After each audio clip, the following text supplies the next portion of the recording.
ونصلي على رسوله الكريم أما بعد فأعوذ بالله من الشيطان الرجيم بسم الله الرحمن الرحيم رب اشرح لي صدري ويسر لي أمري واحلل عقدة من لساني يفقهوا قولي رب زدنا علما اللهم فقهنا في الدين اللهم إنا نسألك علما نافعا وعملا متقبلا ورزقا طيبا اللهم انفعنا بما علمتنا وعلمنا ما ينفعنا وزدنا علما آمین یا رب العالمین۔ اور پھر وَأَنزَلْنَا مِنَ الْمُعْصِرَاتِ مَاءً ثَجَّاجًا، نازل کیا بادلوں سے پانی بکثرت۔ اب دیکھیں یہ بھی ایسی چیز ہے جو انسان نہیں کر سکتا۔ آرٹیفیشل رین کرنے کی انسان نے کوشش کی مگر وہ پرپس سالو نہیں کر سکتی۔ اللہ تعالیٰ نے ماء ثجاجا بکثرت یعنی مسلح دھار بارش ہوتی ہے، تب اس سے گرینری ہوتی ہے۔ جس جگہ پہ بارش نہ ہو وہاں پہ کیا ہو جاتا؟ قحط سالی ہو جاتی۔ آج اتنی سویلائزڈ ورلڈ ہو گئی ہے، انسان نے کہاں تک ترقی کر لی ہے، لیکن پھر بھی افریقہ کے ان ملکوں میں جہاں پہ بارش نہیں ہے وہاں پہ دیکھیں آج کیا حالات ہیں۔ اللہ بارش روک دے تو تم کیا کرو گے؟ اللہ سورج کو بند کر دے تو کیا کرو گے؟ جیسے ڈائناسور ایکسٹنکٹ ہوگا اس طرح انسان بھی ختم ہو سکتے۔ اللہ دن اور رات کا نظام ہی ختم کر دے تو کیا کرو گے؟ تم سوچتے نہیں اللہ کے احسانات اپنے اوپر؟ تم دیکھتے نہیں اللہ تعالیٰ کا پورا نظام تمہارے لیے چل رہا ہے، تمہارے لیے، تمہارے سروائیول کے لیے۔ انسان اگر غور کرے تو انسان کی آنکھیں شرم سے جھک جاتی ہیں کہ میرے رب تو میرے لیے اتنا نظام چلا رہا ہے، اتنا بڑا سورج چل رہا ہے۔ پتہ ہے آپ کو کتنا بڑا ہے سورج؟ اس زمین سے کئی گنا بڑا ہے۔ یہ زمین تو اس کے سامنے ڈاٹ نظر آتی ہے۔ اس سورج کو کس لیے اللہ نے بنایا؟ کہ انسان یہاں پہ سروائیو کر سکے۔ دن اور رات کا جو نظام ہے اب تو ہمیں سمجھ ہے نا کیسے ہوتا ہے۔ پوری زمین گھوم رہی ہے تو دن اور رات بن رہے ہیں۔ اتنی بڑی زمین کو کوئی گھمانے والا ہے نا، کوئی یہ نظام قائم کرنے والا ہے نا۔ اللہ میرے لیے بارشیں برس رہی ہیں اس لیے تاکہ لِنُخْرِجَ بِهِ حَبًّا وَنَبَاتًا، تاکہ ہم نکالیں اس کے ساتھ غلہ اور نباتات۔ یہ کس نے کھانے ہیں غلہ اور نباتات؟ انسان نے۔ اگر آپ کہتے ہیں جانور کھائیں گے تو وہ جانور بھی تو انسان کو ہی سرو کر رہے ہیں۔ ہر چیز دیکھو اللہ پاک نے تمہاری خدمت میں لگا دی ہے۔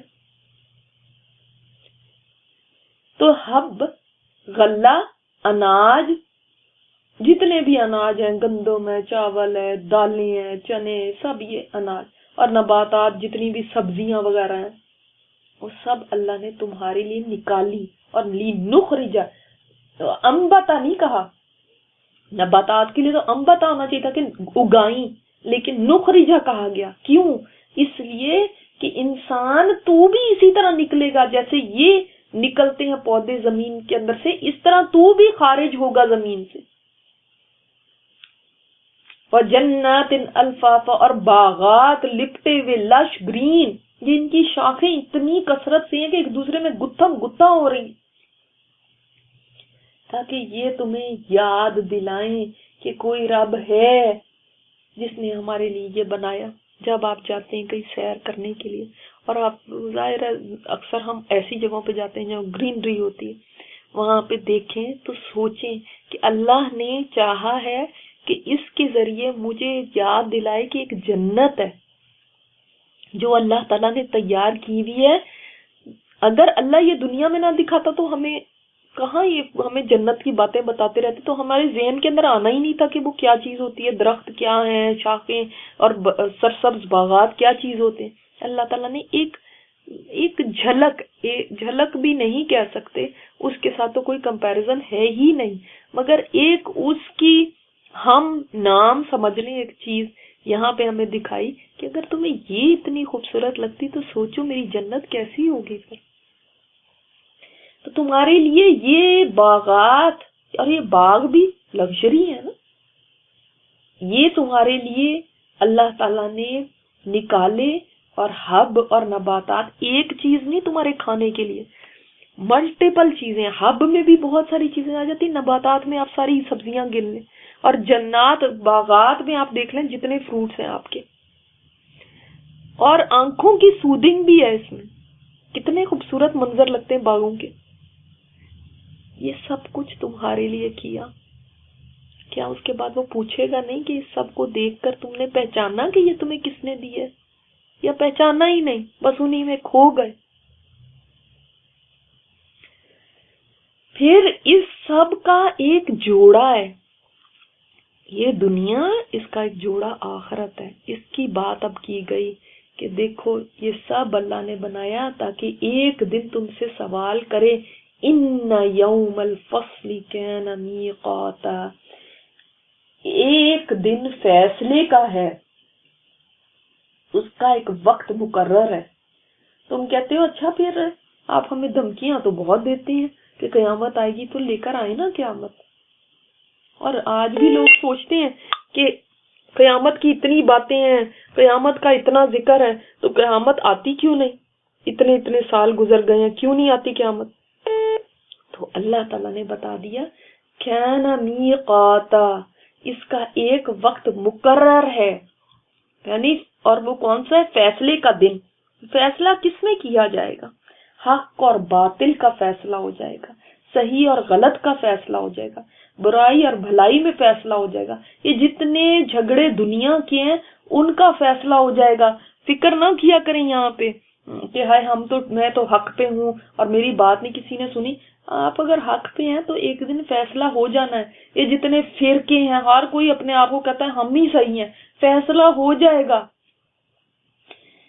انسان یہاں پہ لڑتے مرتے ہیں، لیکن یہ نہیں یاد رکھتے کہ یوم الفصل ایک دن آنا ہے. کیوں فکر کرتے ہو؟ جنتی اور جہنمی کا فیصلہ بھی ہو جائے گا، اور تمام قسم کے جھگڑوں کا فیصلہ ہو جائے گا. وہ فیصلوں کا دن ہے. اور نمبر 2 اس کا معنی جدائیوں کا دن. جدائی، کس سے جدائی ہو جائے گی؟ سب ایک دوسرے سے جدا ہو جائیں گے. یعنی ماں بچے سے جدا ہے، باپ بیٹے سے جدا ہے، بھائی بھائی سے جدا ہے، کوئی کسی کا نہیں ہوگا. سیپریشنز ہو جائیں گی. تو جدائیوں کا دن بھی ہے، شوہر بیوی سے جدا ہے. دنیا میں انسان سوچتا ہے کہ یہ پیارے رشتے، یہ میرے پتہ نہیں کام آئیں گے، اور کون کون کام آئے گا، کس کس کے اس سے انسان نے امیدیں باندھی ہوتی ہیں. حالانکہ وہ تو وہ دن ہے جس دن کسی نے نہیں کسی کو پوچھنا. سب ایک دوسرے سے جدا ہو جائیں گے. انسان کی اپنی ذات ہوگی، بس اپنا آپ ہی ہوگا، اس کا اور کوئی نہیں. بلکہ اپنے اعضاء بھی خلاف بولنے لگیں گے. تو کیسی جدائیاں ہوں گی. اور یہ وقت مقرر ہے، یہ وقت آ کر رہنا ہے. یوم ینفخ فی الصور فتأتون افواجا، جس دن پھونک مار دی جائے گی سور میں تو تم آؤ گے کس حالت میں؟ افواجا، گروہ در گروہ. فوج کا مطلب یہاں وہ آرمی نہیں ہے، بلکہ مطلب ہے بہت بڑے بڑے گروہوں کی شکل میں تم آؤ گے. سورہ زمر میں ہم پڑھ چکے ہیں نا کہ گروہوں کی شکل میں ہی جنت میں داخل ہوں گے، گروہوں کی شکل میں ہی جہنم میں جائیں گے. اسی طرح ایسے بھی گروہ ہوں گے جو سواریوں پہ سوار آئیں گے میدان حشر میں، ایسے بھی گروہ ہوں گے جو پیدل آئیں گے، ایسے بھی گروہ ہوں گے جو منہ کے بل چلتے ہوئے آئیں گے. اور پھر اسی طرح اس طرح سے بھی یعنی تقسیم ہوگی کہ ہر ایک گروہ اپنے نبی کے ساتھ آئے گا، یعنی ہر امت اپنے اپنے نبی کے ساتھ کھڑی ہوگی. یہ کب ہوگا؟ جب پھونک ماری جائے گی سور میں. اور یہ اس کا مطلب ہے کون سا نفخہ ہے؟ یہ نفخہ ثانیہ ہے. اگر 2 نفخوں کی بات، کیونکہ ہمیں 3 نفخوں کی بات بھی سمجھ آتی ہے اور 2 نفخوں کی بات بھی پتہ چلتی ہے. اگر 3 نفخے سمجھے جائیں تو پہلا بے ہوشی کا، دوسرا موت کا، اور تیسرا ہے جو دوبارہ کھڑے ہونے کا. اگر 2 نفخے مانے جائیں تو بات ایک ہی ہے، ایک پہ موت آ جانی ہے، دوسرے پہ کھڑے ہو جانا. تو جس دن وہ نفخہ پھونکا جائے گا اس دن سب فوج در فوج چل پڑیں گے، اپنی قبروں سے اٹھ کے دوڑے چلے جائیں گے۔ اچھا، یہ اس بارے میں آتا ہے بخاری میں حدیث کہ آپ صلی اللہ علیہ وسلم فرماتے ہیں دونوں سوروں کے درمیان 40 ہوں گے۔ لوگوں نے پوچھا 40 دن؟ آپ نے فرمایا نہیں، میں نہیں کہہ سکتا۔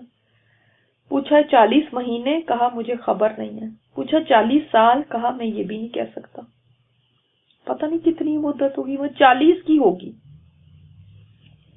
اب وہ صدیاں ہیں، 40 پتہ نہیں کیا زمانے ہیں، مگر اتنا عرصہ انسان موت کی حالت میں رہے گا۔ اللہ تعالی فرمائے گا لیمن الملک اليوم، آج بادشاہت کس کی ہے؟ تو کوئی جواب دینے والا نہیں ہوگا۔ وہ بڑے بڑے بادشاہ جو دنیا میں تکبر کرتے پھرتے ہیں، جو دنیا میں اپنے آپ کو بہت بڑی چیزیں سمجھتے ہیں، اللہ تعالیٰ پوچھے گا کون ہے بادشاہ آج، کس کی ہے بادشاہ؟ پھر اللہ تعالیٰ خود فرمائے گا کہ اللہ واحد القہار کی ہے۔ تو یہ 40 کا عرصہ جو ہے نا، یہ نہیں پتا کہ کتنا ہے، مگر اس کے بعد اللہ تعالیٰ آسمان سے پانی برسائے گا، اور اس طرح جیسے درخت اگتے ہیں لوگ زمین سے اگیں گے، ان کا سارا جسم جو گل سڑ گیا تھا اب ایک ہڈی، اور وہ کمر کی ریڑھ کی ہڈی ہے، اسی سے قیامت کے دن اللہ تعالیٰ انسان کو کھڑا کرے گا۔ اور اس وقت تو نہیں پتا تھا جب یہ قرآن اترا تھا، مگر آج وہ کہتے ہیں ڈی این اے انسان کا کہاں ہے؟ یہی ریڑھ کی ہڈی کے نیچے ہے نا، جس میں انسان کی پوری ہسٹری ہوتی ہے، اس کی شکل و صورت، اس کی عادتیں، اس کا سب کچھ اس ڈی این اے میں ریکارڈڈ ہے۔ اسی سے تو یہ کوشش کرتے ہیں کہ پھر ایک اور انسان بنا لے۔ تو وہ ڈی این اے انسان کا، اس سے انسان کھڑا ہو جائے گا اس دن، وہ نہیں ختم ہوتا۔ وہ کہتے ہیں اللہ اکبر، وہ انسان کیسے فوج در فوج بھاگیں گے، جو ہی وہ سور پھونکا جائے گا گھبرا کے اپنی قبروں سے نکلیں گے اور دوڑ پڑیں گے۔ وَفُتِحَتِ السَّمَاءُ فَكَانَتْ أَبْوَابًا، آسمان کھول دیے جائیں گے، اور وہ ایسے ہوں گے کہ دروازے دروازے ہو گئے۔ آسمانوں کی حالت کیا ہوگی؟ اس وقت بھی ایک آسمان تو قیامت کے دن ایسے پھٹیں گے نا، اور ایک جس وقت دوبارہ سے سور پھونکا جائے گا تو آسمانوں کے دروازے ہو جائیں گے، اور ان دروازوں سے پھر فرشتے اتریں گے۔ اور یہ کیسے ہوگا؟ قیامت کے دن جب لوگ سب حشر کے میدان میں جمع ہو جائیں گے تو اس وقت ایک ایسا عالم ہوگا نا گھبراہٹ کا، اس وقت لوگ دیکھیں گے آسمان کی طرف تو آسمان کے دروازے دروازے دیکھیں گے کہ آسمان پھٹ رہا ہے اور اس سے فرشتے اتر رہے ہیں۔ جیسے دروازے کھلتے ہیں اور کوئی آتا ہے نا، تو آسمان کے بھی اسی طرح دروازے ہیں، اور وہیں سے فرشتے اتریں گے۔ اللہ اکبر۔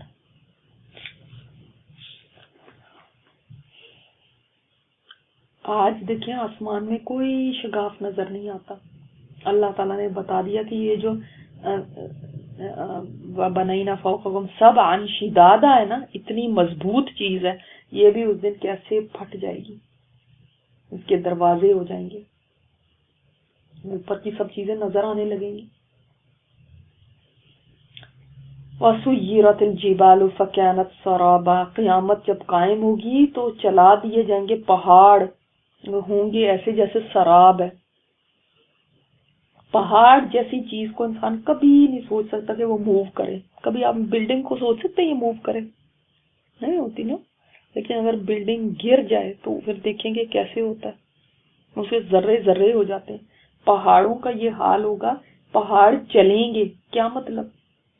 چلا دیے جائیں گے، یعنی زمین کے اوپر اتنا شدید زلزلہ آئے گا کہ پہاڑ بھی اکھڑ جائیں گے اپنی جگہ سے، اور ریزہ ریزہ ہو جائیں گے، ایسا پاؤڈر ہو جائیں گے کہ وہ پھر پاؤڈر اڑتا ہی پھرے گا، سراب کی طرح ہوں گے۔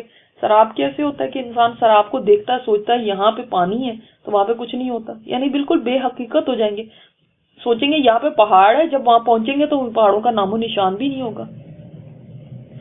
ان جہنم کانت مرصادا، یہ بھی بڑی شدید آیت ہے کہ جہنم گھات میں لگی ہوئی ہے. اللہ تعالیٰ نے جب سے جہنم کو پیدا کیا ہے وہ گھات میں ہے، وہ ویٹ کر رہی ہے، وہ انتظار میں ہے کہ کب میں اپنے شکار کو جھپٹ لوں. آپ کو پتا ہے گھات کا مطلب کیا ہوتا ہے؟ اچھا اگر آپ نے کبھی ڈاکیومنٹریز میں دیکھا ہو شیر گھات کیسے لگاتا ہے اپنے شکار کے لیے، دیکھا آپ نے کیسے وہ چھپ کے بیٹھا ہوتا ہے، اس کی نظریں اپنے شکار پہ ہوتی ہیں، جوں ہی شکار اس کی ریچ میں آتا ہے وہ کیسے چھلانگ لگا کے اور اس ہرن کو پکڑ لیتا ہے. کبھی اگر آپ نے دیکھا ہو. یہ جہنم کے بارے میں آیا کہ وہ گھات لگائی بیٹھی ہے. اللہ اکبر. اس کا مطلب ہے کہ وہ انتظار میں بیٹھی ہوئی ہے کہ جیسے شکار کا انتظار کیا جاتا ہے نا اور اس پہ نظر ہوتی ہے کہ میری ریچ میں آئے گا تو میں جھپٹ لوں گی، اسی طرح وہ انتظار کر رہی ہے کہ کس وقت یہ یہاں پہ آئیں تو میں ان کو جھپٹ لوں. وہ بس موقع کی تلاش میں ہے، وہ اس وقت کا انتظار کر رہی ہے. اللہ اکبر.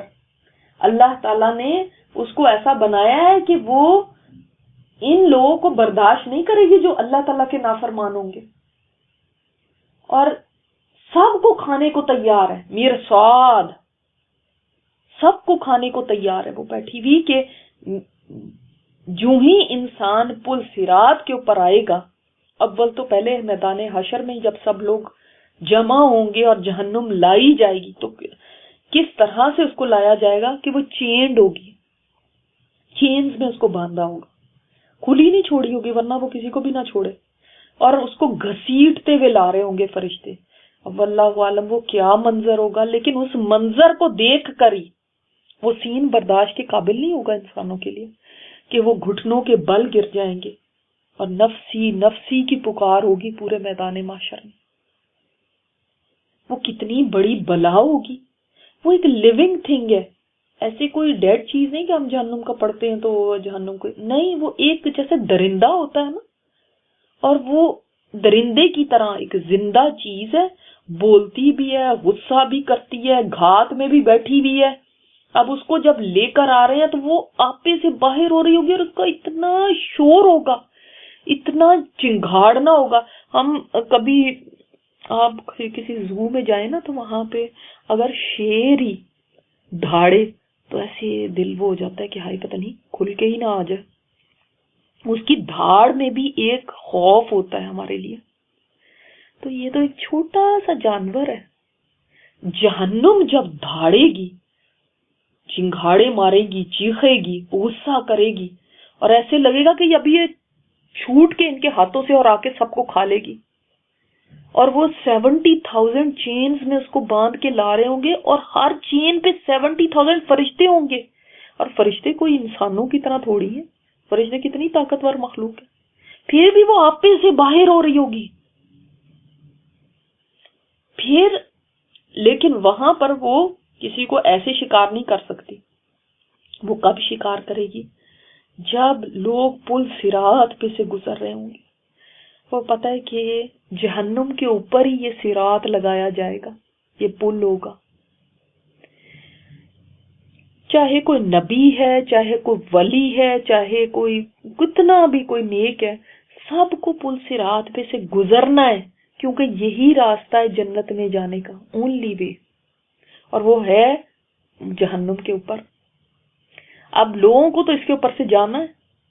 ایسے میں یہ گھات میں بیٹھی ہوئی ہے کہ اب جب گزریں گے یہ لوگ جن کو اللہ تعالیٰ کا حکم ہے کہ ان کو پکڑنا ہے، تو یہ فوراً الرٹ بیٹھی ہے، فوراً ان کو دبوچ لے گی.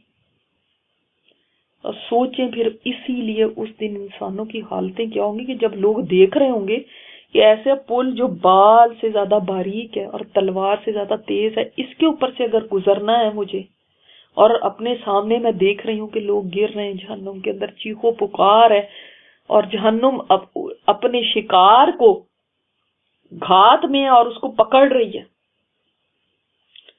اس وقت انسانوں کی حالت کیا ہوگی. اسی لیے اس وقت پھر کسی کو کسی کا ہوش نہیں ہوگا. ربی سلم کہہ رہے ہوں گے، ربنا اتمم لنا نورنا کہہ رہے ہوں گے، کیونکہ اندھیرا گھپ ہوگا. اللہ ہمارا نور مکمل کر دینا، اللہ ہمارا نور مکمل کر دے، یہ صدائیں ہوں گی. اس لیے کہ اندھیرا گھپ ہے، پتہ ہی نہیں چل رہا پیر کدھر پڑ رہا ہے، کہیں ایک پیر بھی الٹا پڑا تو نیچے. اس وقت نا انسان کو یاد آئیں گے کہ ہائے میں نے کیا کیا کیا ہوا. اب اللہ خیر سے اس سے آگے پار ہو جاؤں، یہ نہ کوئی ایک گناہ میرے پیر کو پھسلا دے. یہی گناہ ہے، یہی ہے جو اتنے منحوس ہیں کہ یہ انسان کو دیکھو کہاں تک اس کا پیچھا کرتے ہیں، وہاں بھی نہیں چھوڑیں گے کہ سب ہو چکا، پہلے کتابیں بٹ چکی، میزان میں عمل تل چکے، اب بھی ایک مرحلہ رہتا ہے، پتہ نہیں کون سا عمل سامنے آ جائے، پتہ نہیں کون سا گناہ مجھے یہاں پہ آ کے میری تباہی کا باعث بن جائے.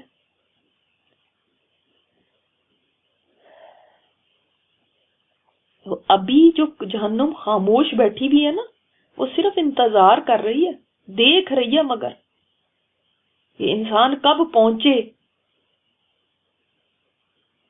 للطاغین مآبا، طاغیوں کے لیے یہ کیا ہے؟ ٹھکانہ ہے. طاغی کون ہوتا ہے؟ طاغی ریبیلیس. دنیا کے بھی باغی جو ہیں ان کو تو یہاں پہ بھی بخشا نہیں جاتا. اب یہاں کی حکومت کے خلاف بغاوت کریں تو پھر دیکھیں گے وہ آپ کو چھوڑتی ہے. ان کے خلاف کوئی ایسا کام شروع کر دیں، اس ملک کے خلاف کوئی ٹیررزم شروع کر دیں تو کیا چھوڑیں گے؟ اللہ کے بھی باغی ہوتے ہیں، اللہ کے بھی ایسے لوگ ہیں جو اللہ کے حکموں کو کچھ بھی نہیں سمجھتے. دے ڈونٹ کیئر، میری مرضی، میری زندگی ہے، میں جیسی مرضی گزاروں. طاغی ہوا نا، میں نے آپ کو بتایا حدوں کو پار کرنے والا. جب کہا جائے یہ باؤنڈری ہے، اس سے آگے نہیں جانا، یہ تمہاری لیمٹس ہیں، یہ نہیں کھانا، یہ نہیں پینا، یہ نہیں پہننا، یہ یہاں نہیں جانا، ایسے معاملہ نہیں کرنا، اس طرح سے تجارت نہیں کرنی، حقوق نہیں مارنے. وہ کہتے ہیں آئی ڈونٹ کیئر، مجھے نہیں پرواہ، میں کیوں کسی کی مانوں. یا جب کہا جائے یہ کرو یہ کرو یہ کرو، وہ کہے نہیں میں نہیں کروں گی. یعنی من مانی زندگی جس کو کہتے ہیں نا، پرواہ ہی نہیں. اللہ کا حکم ہوتا ہے، ہوتا پڑے، مجھے کیا. جاننے کی کوشش ہی نہیں کرنی. کسی نے کہا میں تو اسی لیے نہیں قرآن پڑھتی، پھر ماننا پڑے گا نا، عمل کرنا پڑے گا. تو جب میں نے عمل ہی نہیں کرنا تو پھر پڑھوں گی، اور ہم سے نہیں عمل ہوتا. جب انسان کہتا ہے نا ہم سے نہیں عمل ہوتا، تو وہ بیسیکلی کیا کہہ رہا ہوتا ہے؟ ہم نے نہیں ماننا. انسان یہ کہہ سکتا ہے اللہ عمل میں کمی رہ جاتی ہے، اللہ تو پوری کرا دینا، کوشش کرتا رہے اپنی طرف سے. کہیں پیر پھسلتا ہے، وہ تو انسان ہے، ہوتا ہے، لیکن اپنی طرف سے بیسٹ کرے تب تو کوئی گنجائش ہے. لیکن جو کہے پہلے کہتے ہیں ہم سے نہیں عمل ہوتا جی، ہم سے نہیں ہوتے. یعنی گناہوں کے پر دلیر ہو، اس کو پرواہ ہی نہ ہو کہ اللہ نے اس چیز سے منع کیا ہوا ہے، ڈھیٹ بن کے کرتا ہی چلا جائے. They don't care. سنا لیں آپ قرآن کی آیتیں، سنا لیں، جو مرضی کر لیں، کچھ نہیں فرق پڑتا ان کو. انہوں نے بس کرنا وہی ہے جو ان کا جی چاہتا ہے، اپنی مرضی سے جینا ہے. اس زندگی میں اپنی مرضی سے جی نہیں سکتے. جنت وہ جگہ ہے جہاں پہ اپنی مرضی سے جی سکتے ہو، جو چاہو کرو وہاں جا کے. لیکن اس دنیا کے اندر اللہ نے یہی تو امتحان لیا ہے کہ کون ہے جو اللہ کی مرضی کو آگے رکھ کے جیتا ہے اور کون ہے جو اپنی مرضیوں پہ چلنا چاہتا ہے. ہم تو اپنی مرضی کے غلام ہیں نا. سارا دن ہمارا اپنی مرضیوں پہ گزرتا ہے. میری مرضی نہیں ہے تو میں سو کے نہیں اٹھوں گی، چاہے فجر کی اذان ہوتی رہے، چاہے حی علی الصلاۃ ہوتی رہے. میری مرضی نہیں ہے تو میں نے روزہ نہیں رکھنا. میری مرضی نہیں ہے تو میں نے یہ نہیں پہننا. میری مرضی نہیں ہے تو میں نے یہ نہیں بولنا.